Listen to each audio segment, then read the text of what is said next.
Hello, so this is for the sign of Gemini. Gemini rising, Sun, Moon, Venus, and Jupiter. Take only what resonates for Gemini. Kunin muna natin yung main energy, no?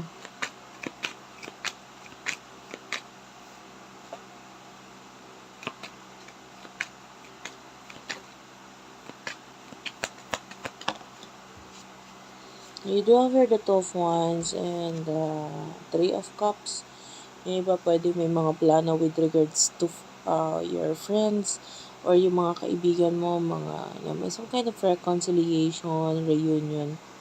Ang nakikita nating plano dito, you do have here the magician. This is major arcana. Well, I can see na some kind of entertainment, especially ngayon na um, malapit na yung Christmas season. So, I can see mga plano regarding dito sa bagay nito.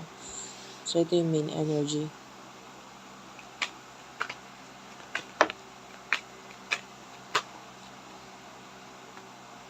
First na nakakonect mo, Eight of Pentacles.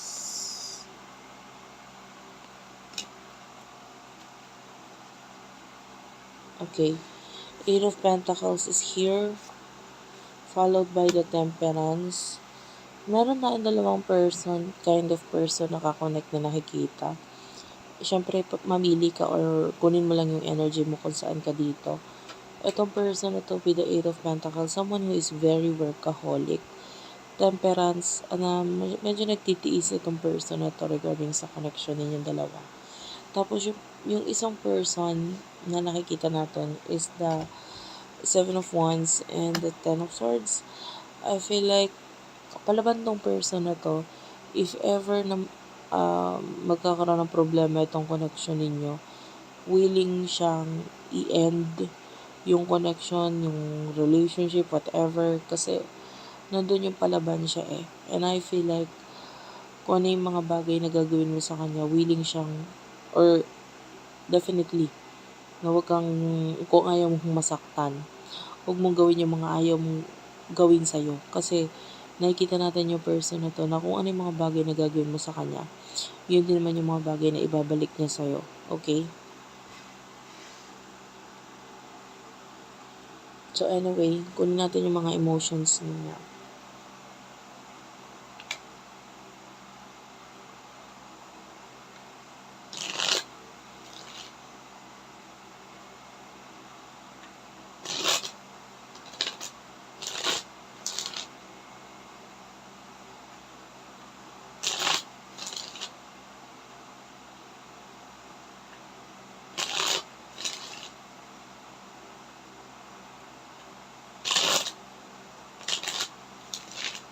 Okay, for Gemini.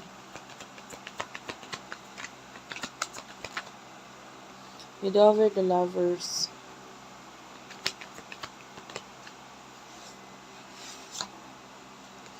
Ten of Cups.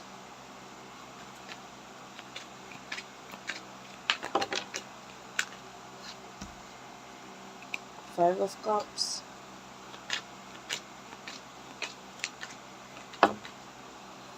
Six of Wands. Four of Wands is at the bottom of the deck. For those of you na nasa isang relationship, nakikita natin na yung relationship is pinahahalagahan mo. Nandun yung love, care, mahal mo yung tao. Mahal mo yung tao.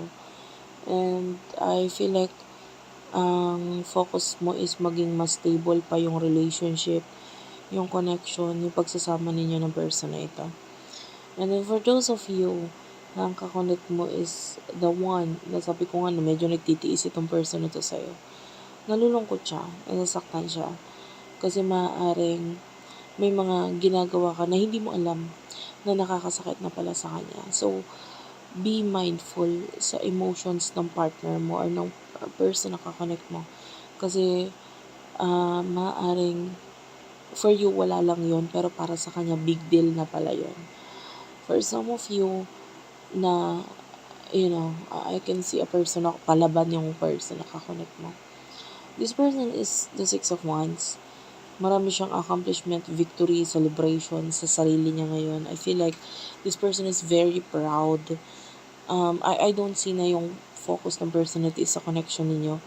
Mas more on sa sarili niya. Honestly, if I will look at this, medyo makasarili itong person na to kasi may mga achievement siya na feeling niya siya yung may gawa, and parang isinasantabi niya kung ano man yung mga efforts at pinapakita mo dito sa kanya kasi parang feeling niya siya lang yung nagawa niya or na-achieve niya yung mga bagay na yon dahil sa sarili niya lang without the help of you. And maybe ikaw rin naman kasi hindi mo gusto na mapansin or magpapansin. So, hinahayaan mo na lang siya na ikunin lahat ng credits dito sa kung ano man itong achievements na ito. So anyway, let's move on to your near future reading.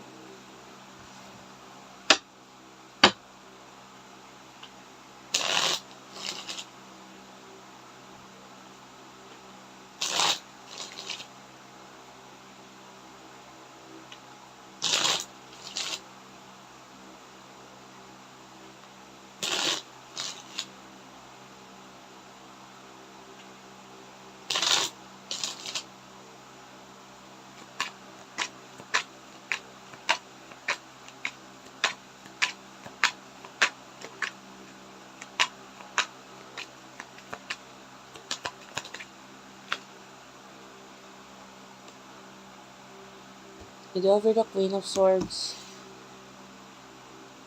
Queen of Swords and the Tower.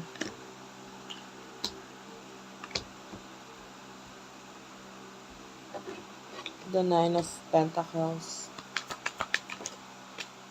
The High Priestess.